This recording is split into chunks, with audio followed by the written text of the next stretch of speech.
although I'm not much of a tech person, I did kind of get drawn into this and started tinkering with the phone quite a bit and am discovering some really cool stuff. The first thing is kudos to the people at Mark 37 because these come preloaded with Brave, which is my preferred browser. So Brave is preloaded. I happen to open up all the apps that are on here and notice that most of these are unfamiliar to me. But knowing the folks at Mark 37 at least a little bit, having followed them for probably about a year now, I have every confidence that these are probably going to be cool and amazing apps that I was previously unaware of because on my old phone, it was catered via the profit motives of Google, Android, whatever. So this is open source operating system. And one of the things I already got in the conversation a little bit ago, as I was tinkering with this with a family member who has a different type of Pixel, and they were all excited about all the stuff that Google serves up for them.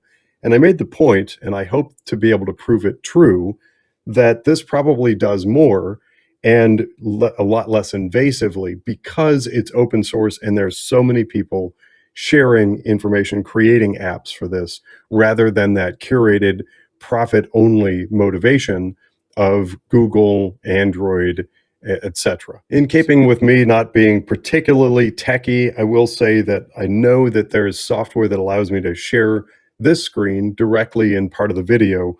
I haven't figured out how to do that yet. It's a plan for the future. Somehow I can import it into, so you can see live the things that I'm doing on the phone.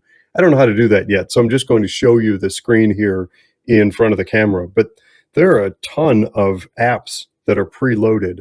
And based on the experiences that I've had, the following, the tracking, the reading up on Mark 37, and the experiences, the technical skill and capabilities of the team over at Mark 37, I have every expectation that I'm going to discover a lot of new, compelling, and very interesting apps. On a side note, as I unpacked this and was kind of venturing around my family and talking to others about this, I stumbled into a conversation with a family member who has a different type of Pixel. And right away, they started to compare. I haven't done anything yet to make any alterations to this. I've not downloaded or uploaded. I've not adjusted anything, no widgets, nothing. This really is exactly how it comes preloaded. So if you find that you buy one of these through Mark 37, you can delete anything that you don't like, add the things that you do like, adjust it, etc. But again, I've not made any of my own adjustments yet. And this family member was making the comment that there's a whole bunch of curated stuff that comes typically on an Androided Pixel phone, but this one doesn't have any of that stuff. And I make the argument that that's super cool and that's exactly what I want. For instance, I saw on the bottom of the Android-based Pixel phone, it's got a button there you can tap and talk to Google and ask Google questions or do a Google search or those kinds of things. And to me, that feels like a funnel. It feels like people are being corralled into using Google products and running stuff, information, your content, the things you're looking for in your life, basically through Google. The other thing, and it occurred to me only mid-conversation with this family member, is I remember from my Android phone, and I assume it's true of that other Pixel phone, it's based on a Gmail address. This has no Gmail address. I don't have one. I don't need one for this phone. For the other phone, I had to create one. I forget what it was. Every once in a while, I had to do something with the software or tech update.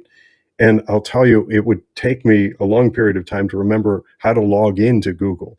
I use Google that seldom, that infrequently. So, and it was a scramble for the sheet where I had written down the Google password. That shows the extent to which I've tried over the years to avoid Google. This doesn't have any of it, and there's no need for it. There's no requirement, which I love.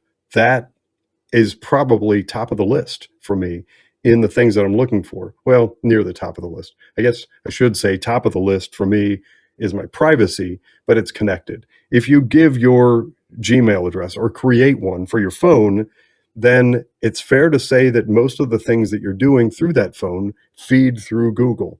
This one is not the case. It's Graphene OS. It's my data, it's my information, it's secure and private, and I'm loving it so far. Thank you, Mark37, for all of the apps. I'm going to start clicking on them and checking them out now and figure out what all these apps do.